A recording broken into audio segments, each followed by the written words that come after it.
Starting this video going across the Arthur Ravenel Bridge, heading toward downtown Charleston. This 8-lane bridge opened in 2005. The overall length of the bridge is 4 kilometers, which includes the cable-stayed span, which is 1,546 feet in length.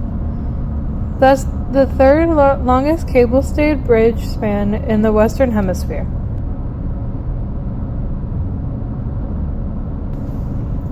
The bridge reaches a height of 186 feet above the Cooper River, and you can really hear the RPMs of the car engine going over this steep bridge.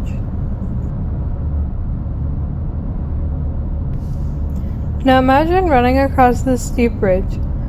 On the first Saturday in April, the Cooper River Bridge Run, which is a 10K, takes runners across this bridge, which I mentioned was 4 kilometers. This is the third most popular 10K in the U.S., with 40,000 runners participating. Now a view of the bridge from the piers near downtown Charleston. It's been raining much of last night, and the clouds are breaking up. Hey guys, it's Emily. Welcome everyone. Today I'm spending the day in Charleston, South Carolina. This morning we're taking this ferry to Fort Sumter to see where the Civil War started. Then we'll see what else we can do here before the storms roll in again. It's gonna be a great but humid day. Let's go.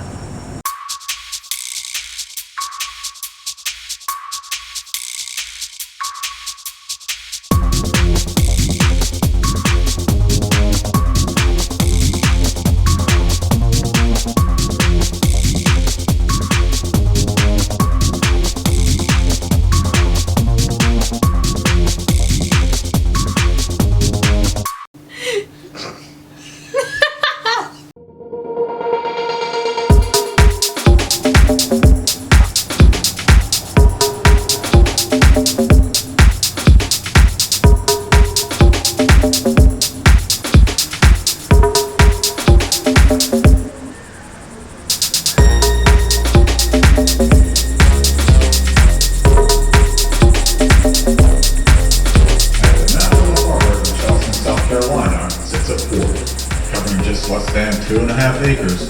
It is not a very large fort, but the role it would play in the watershed moment of American history was huge, and 2 months before it joined the even newer Confederate States of America. It was here that U.S. Army Major Robert Anderson moved his small garrison of approximately 80 Federal soldiers across a mile of water in the middle of the night. They left an indefensible Fort Moultrie for an as-yet incomplete Fort Sumter. His men immediately began making the fort ready for combat, just in case this new Cold War suddenly turned hot. It was early in the morning of April 12, 1861, a mortar shell fired by Confederates at nearby Fort Johnson exploded over Fort Sumter. It was a signal shot to the other Confederate batteries on the surrounding islands to open fire. After standing at the precipice for 4 months, America plunged into the abyss of Civil War. Now after watching some videos, we're getting on the ferry boat. The clouds are disappearing quickly. Should make for a nice morning and hopefully afternoon.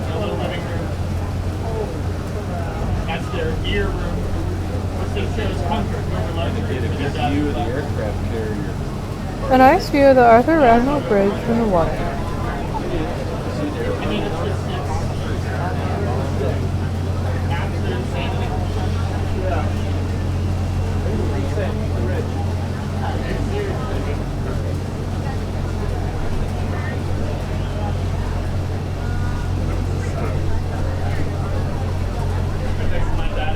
Your trip, if you have any questions, please don't hesitate to stop and let us know. After all, that's part of why we're here, is to help you make the most of your visit that we can.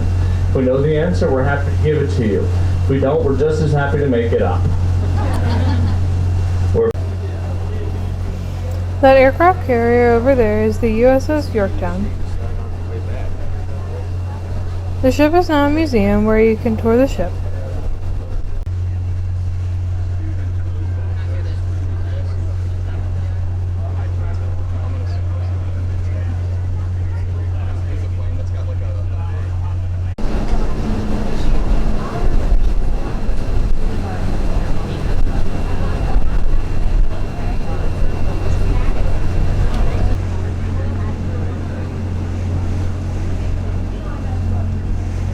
Behind the pole with the white flag is Fort Sumter.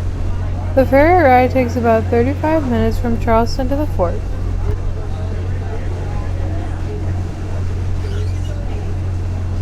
Alright folks, in just a few moments we're going to be slowing down and making our approach to the dock.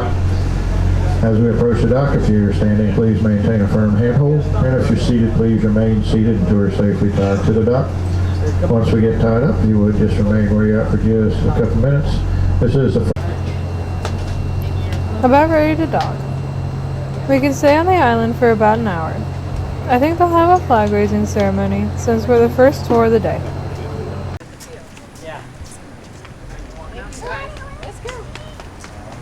Welcome to Fort Sumter. I think I'm gonna wish it was still cloudy. It's getting warm very quickly.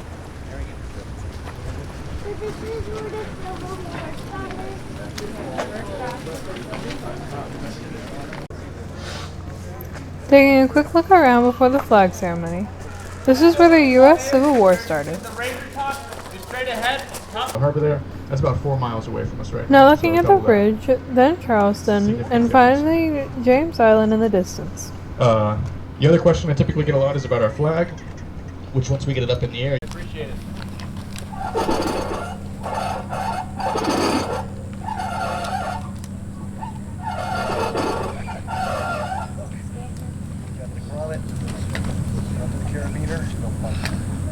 Alrighty now. Across this nation and across the globe, every day this flag is raised, it is raised rapidly to mark America's rapid ascent across the nations of the world. And at the end of the day, it is lowered slowly, a memorial of those who have sacrificed, some who have sacrificed all for this country. So today, as I raise this flag, I'm going to do it rapidly. Now, I'm not the strongest person in the world, so I appreciate it if whenever you feel that flag start to pull, you would let go. If you don't, you're going to embarrass me, and we'll get you down about 5:30 or so. All right, but there's no wind today, so it shouldn't be an issue. Sometimes when it's windy, this flag will try to take your hat, take your glasses off. It shouldn't be a problem today. So I'm going to start raising this flag. Note this flag has 33 stars.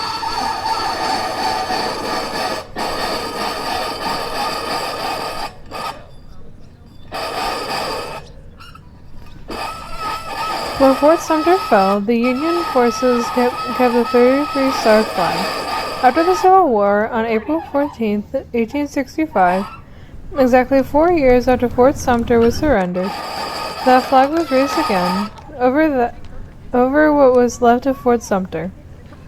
The red line was the original height of Fort Sumter before the war began. The base of the flagpole, dedicated to Major Robert Anderson, who participated in the flag-raising ceremony in 1865. On the other side, a picture of Major Anderson, who saved the flag and then rose it after the war ended. President Abraham Lincoln decided to stay in Washington instead of attending this flag ceremony.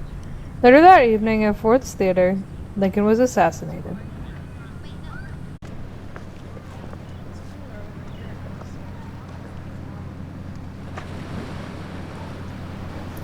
This marker shows the importance of Forts Sumter and Moultrie.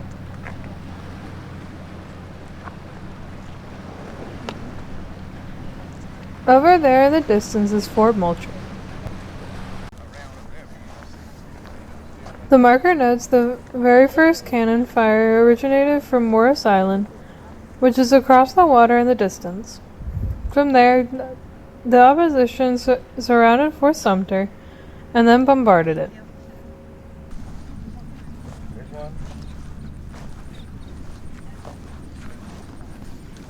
One of the cannons used to defend Fort Sumter.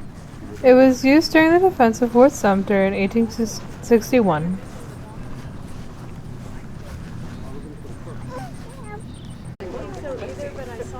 This cannon is an 8-inch or 200-pounder designed by Robert Parrott. Simple design and easy to construct. This has a range of about 1.5 miles. This cannon is pointed in the direction of Fort Moultrie. This is interesting. While Fort Sumter was heavily damaged in 1861, Charleston wasn't really involved until the Union forces took over Morris Island in 1863, and from there attacked Charleston. Now inside the Visitor Center. This is a reproduction of Fort Sumter prior to 1861, much taller than it is now. This fort covers 2.4 acres, lots of cannons, 8 powder magazines, built for 135 guns, and a complement of 650 men.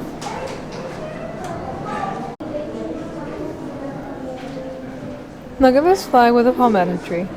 Basically, Charleston was without a country after seceding from the U.S., so this flag was raised after Union forces left. Then hours later, the first official flag of the Confederacy was raised.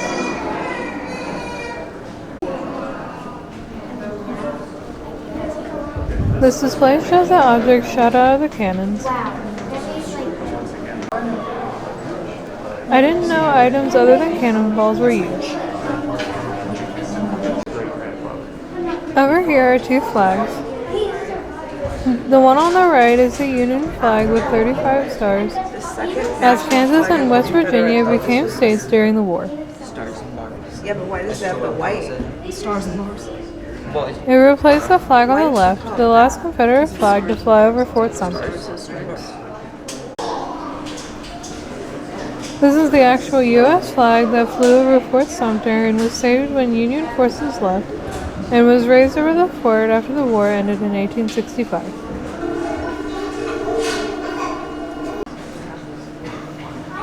A 33-star flag on the left, replaced by the first Confederate flag on the right in 1861. This notes when Major Anderson died in 1871, his coffin was draped with a 33-star flag he saved. Another walkthrough outside before we get back on the ferry boat.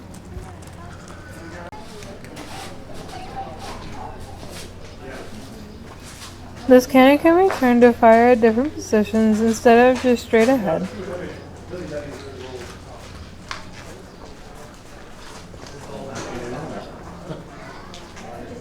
This marker says a crew can load and accurately fire a cannon in just under a minute. There's a reconstruction of the cannon.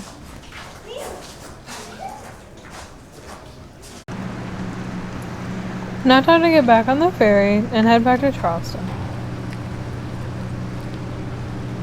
This was an interesting visit. I would definitely recommend adding Fort Sumter to your visit list if you go to Charleston. Palmetto tree in the center. Because of the significance of the palmetto during the Battle of Sullivan's Island, South Carolina is known as the Palmetto State. The current Fort Moultrie was built in 1809 and was active until 1947.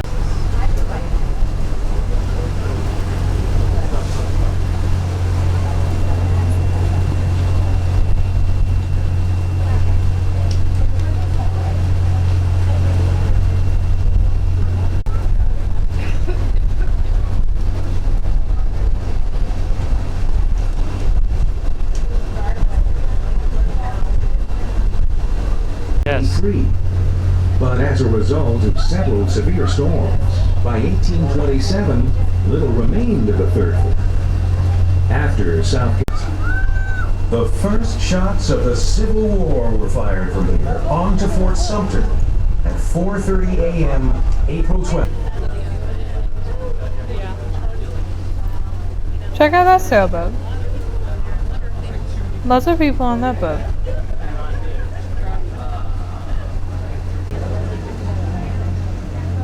Look how beautiful the Arthur Ravenel Bridge is. With just about all the clouds gone. Lots of people out on their boats now.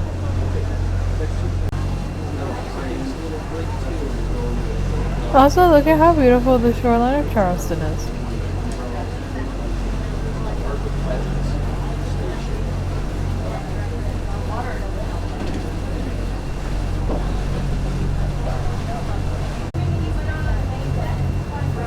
There's where we were last night, those buildings under construction. The white structure is that pier where we were yesterday. Also, you might be able to see the fountain. Charleston is really a beautiful city. Now I'm back at the dock where I started. I'm going to disembark, then head to the south end of Charleston in the Battery District. And at the south end of Charleston is this beautiful park.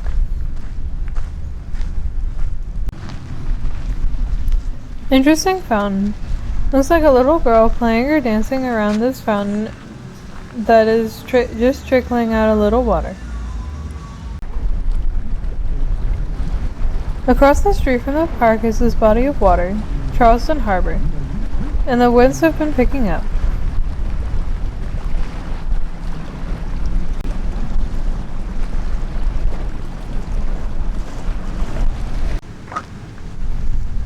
Back to this park, there are numerous old cannons and cannonballs. Lots of Spanish moss and oak trees here. And in the center of this park is the gazebo at White Point Garden.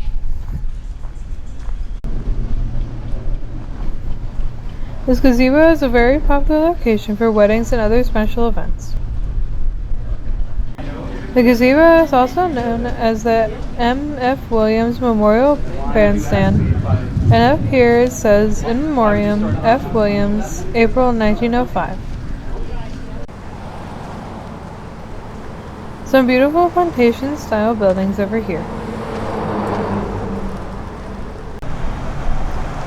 This building with the white walls and columns and mint green porch ceilings is the Stevens Lather House.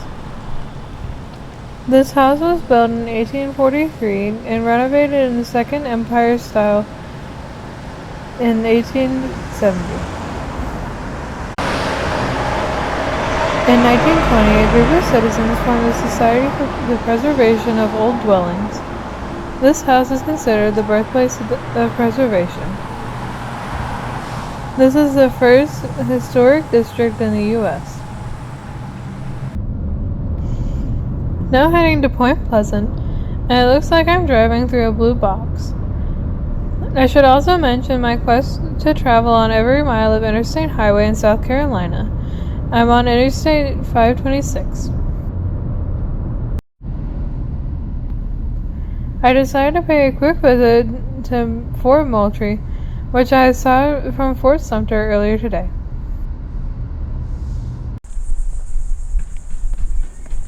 Checking out all these cannons on display along the walkway.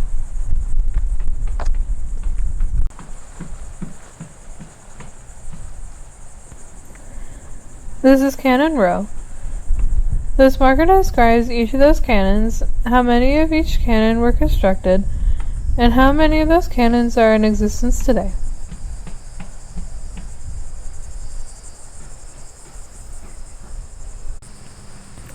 The fort also was much taller prior to the Civil War, and it also was originally meant for coastal defense.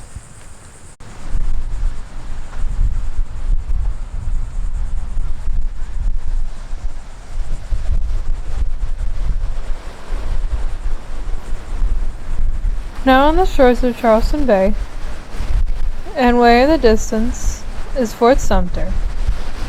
Going to zoom in and get a closer shot of Fort Sumter. Looks like a ferry is docked there. Plenty of wind now to see the 33-star U.S. flag.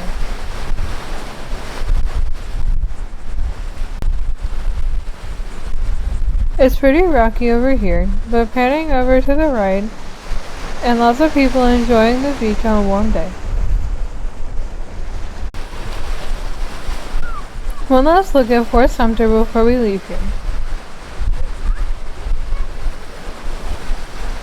Alright, let's head to the next place in Charleston. Next door to the Fort Sumter Ferry, where we were this morning, is the South Carolina Aquarium. It looks like a nice aquarium, not nearly as big as the Georgia or Tennessee aquariums, or is that Aquaria. Anyway, let's check this place out. Also take a look at the dark clouds that are rolling in. That looks like a whole lot of nasty. But that is not stopping people from driving their boats. Anyway, let's go inside the aquarium. Those guys, because I like to stay in the deeper parts of our tank. And we can have a horseshoe crab that kind of looks like a stingray.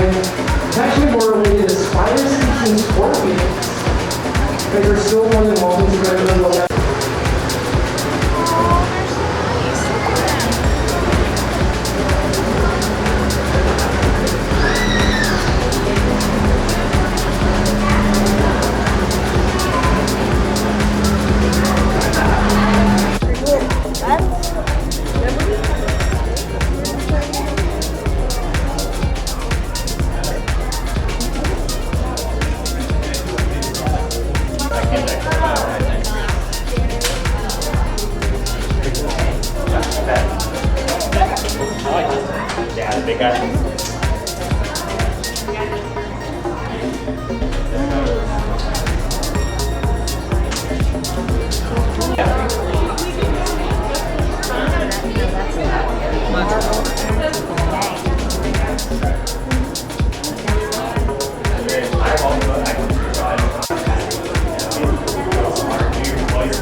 There are a couple of areas that are outdoors. The rumble you hear is the thunder from the storm.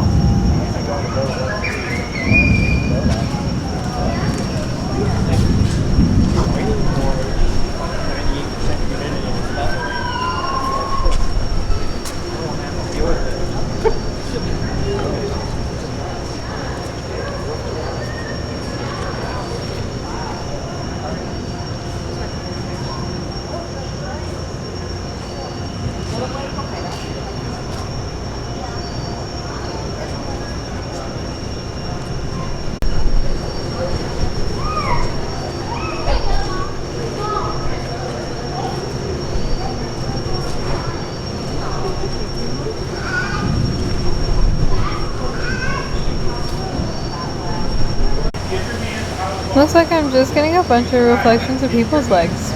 Sorry about that.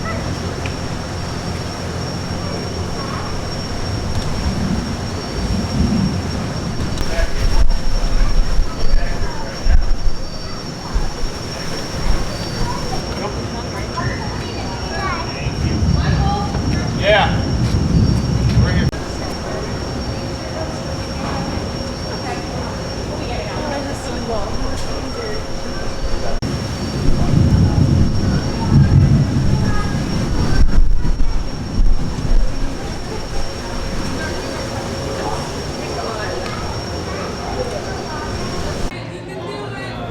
Stepping back inside, here's an interesting aquatic Lego display.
This is in the lobby area.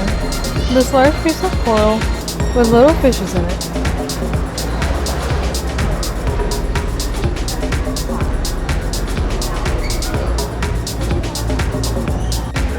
And of course, like any good attraction, we exit through the gift shop.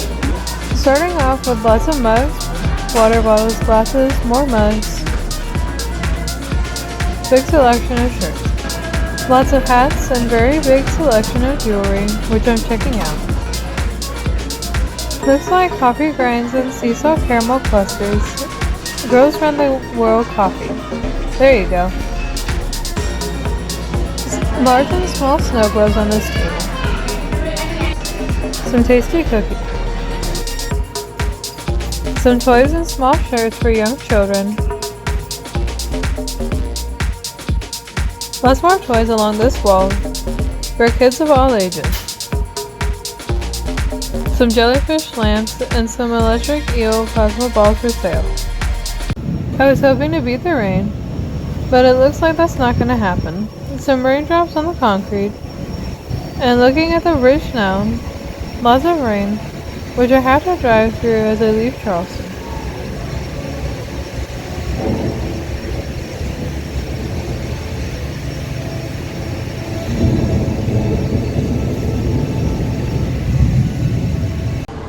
Turns out the rain didn't last very long. I'm now 30 miles away in Summerville, where there is this giant mason jar that has the world's record for holding the most sweet tea. On June 10, 2016, on National Sweet Tea Day, this big container held 2,524 gallons of sweet tea and was certified by Guinness as the world record. This big mason jar comes complete with a giant lemon wedge and also a giant blue straw.